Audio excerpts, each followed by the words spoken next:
Bhagawatha Vahini, Chapter 27. Enter Sage Shuka. Some ascetics who heard the story of the curse from the lips of the king were so incensed at the son of Shamika that they declared he must be a fake, an unworthy child, for no child born of a rishi of the stature of Shamika will ever pronounce such a devastating curse for such a trivial misdemeanor. He must be an ignorant fool or a madcap, they guessed. How can the curse emanating from the tongue of such a one take effect, they asked. The king cannot come to harm as a consequence of his curse, they affirmed. They tried to convince the king that he need have no fear on that account. Many who felt similarly argued that the king had no reason to take the curse seriously. But the king was unmoved. He replied to them with folded hands, "You are thinking and speaking on these lines, prompted by sympathy and kindness towards me. But I know that the wrong I have committed is not light and inconsiderable. Is there a more terrible sin than casting insult on those deserving reverence? Besides, I am the king, responsible for their welfare and the maintenance of their honor. How can my act be dismissed as light and inconsiderable? Moreover, if you only consider it deeply, the curse pronounced by the boy is no curse at all.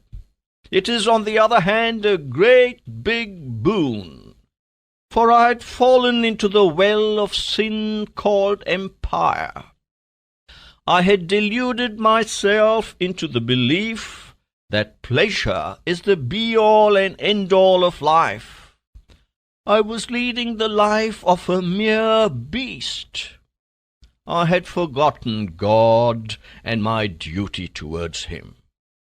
God himself has, by this means and through this instrument, directed me along the correct path. God has blessed me. This is a boon, not a punishment for past wrongs, as you imagine." When the king spoke thus, tears of joy and thankfulness flowed from his eyes. He was visibly moved by extreme sincerity and devotion. He was uttering what he felt in calm, unruffled contentment.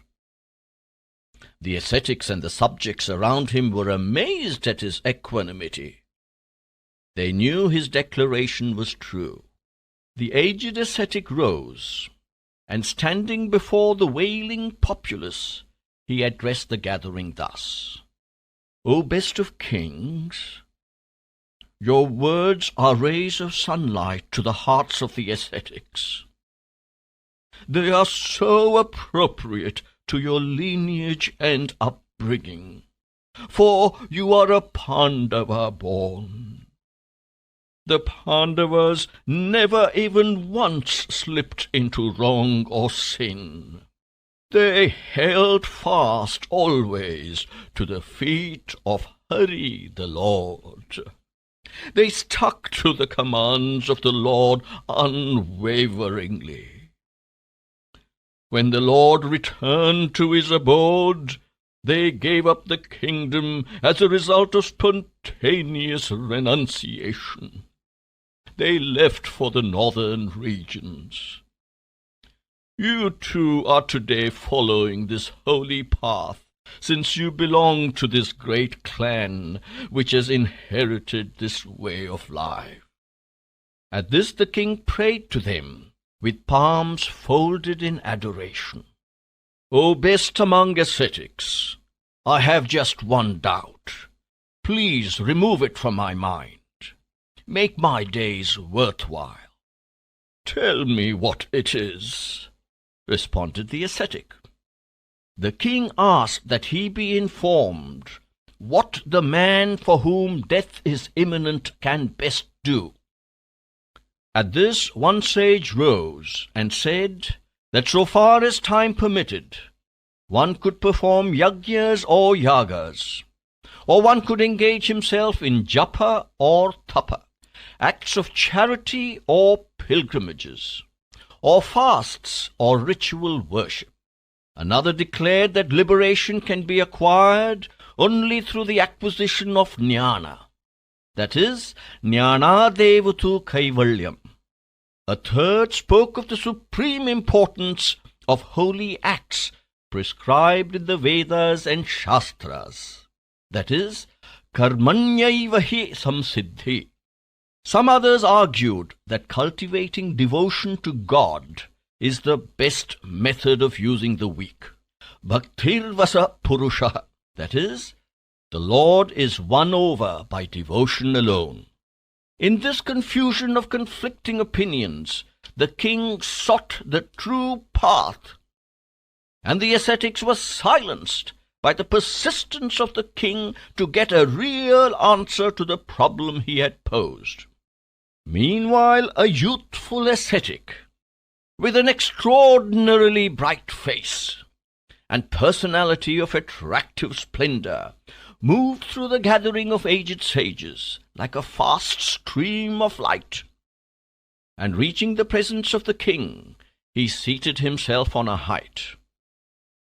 The onlookers were amazed at this sudden appearance. Some among them were stricken with curiosity about his antecedents. To all outward appearance, he was a Muni Kumar, that is to say, the son of an ascetic. But his stance, his pose and poise, his personality, all affirmed that he was a master. In years he was quite tender, yet there was a divine halo bathing him. Very soon, one wise old sage identified him and approached him reverentially with folded palms. Blessed indeed are all of us.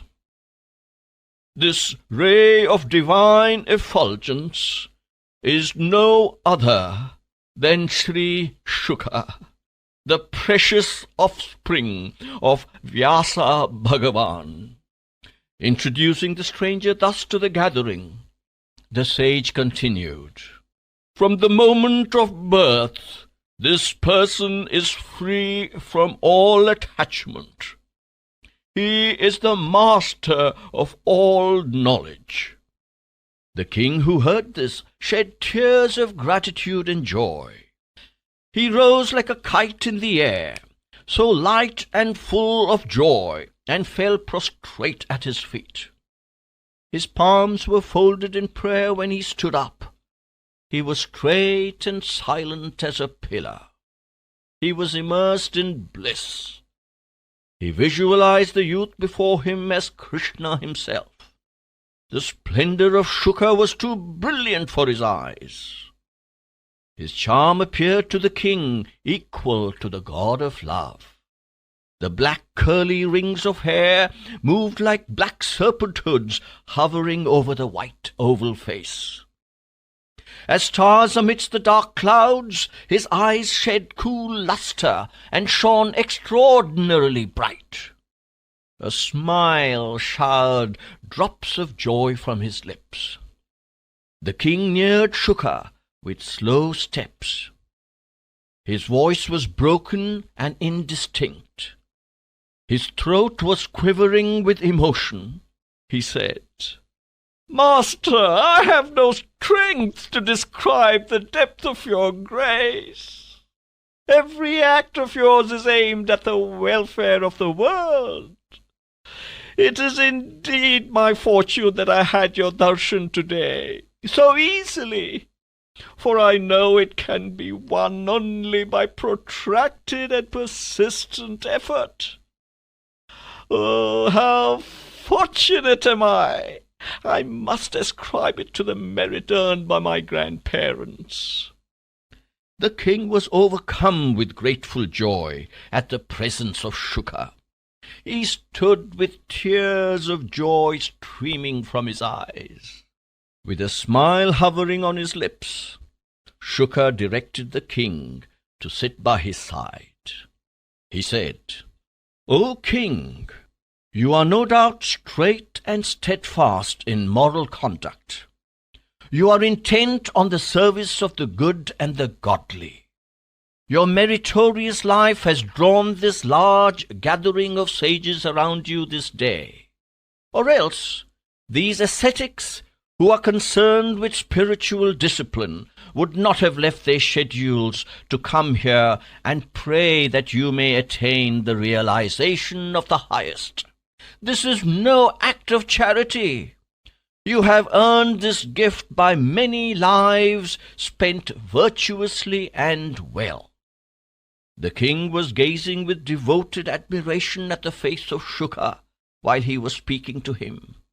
Suddenly he raised his head and addressed the young sage thus, "Lord, I have a doubt pestering me.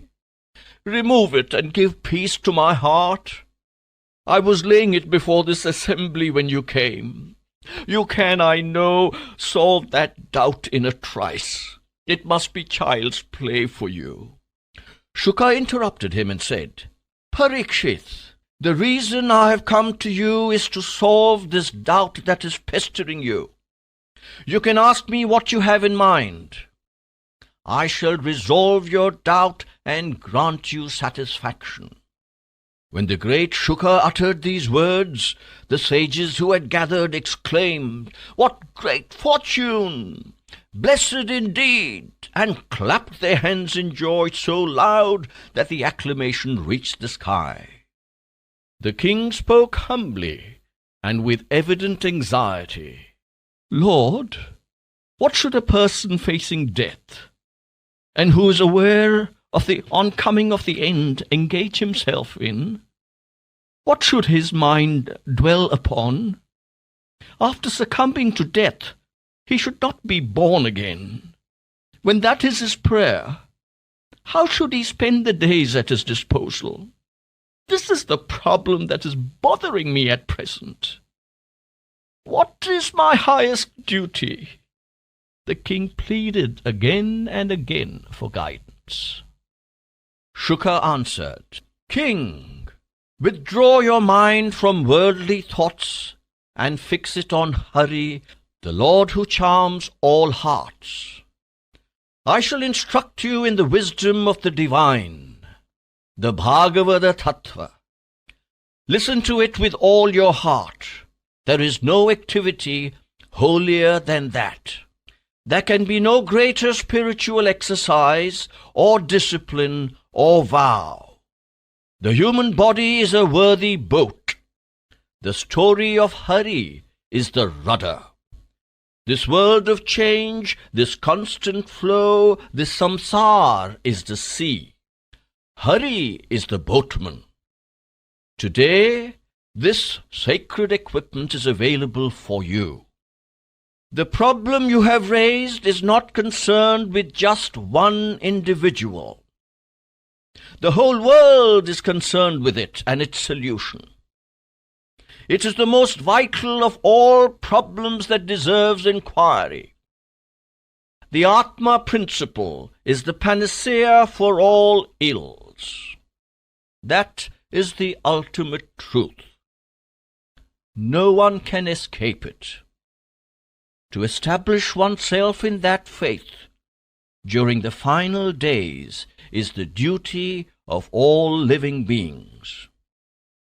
It is on this basis that status in the next birth is determined. So the question that you asked and the doubt that you raised are matters of great moment for the welfare of the whole world. The answer is not for you alone. Listen.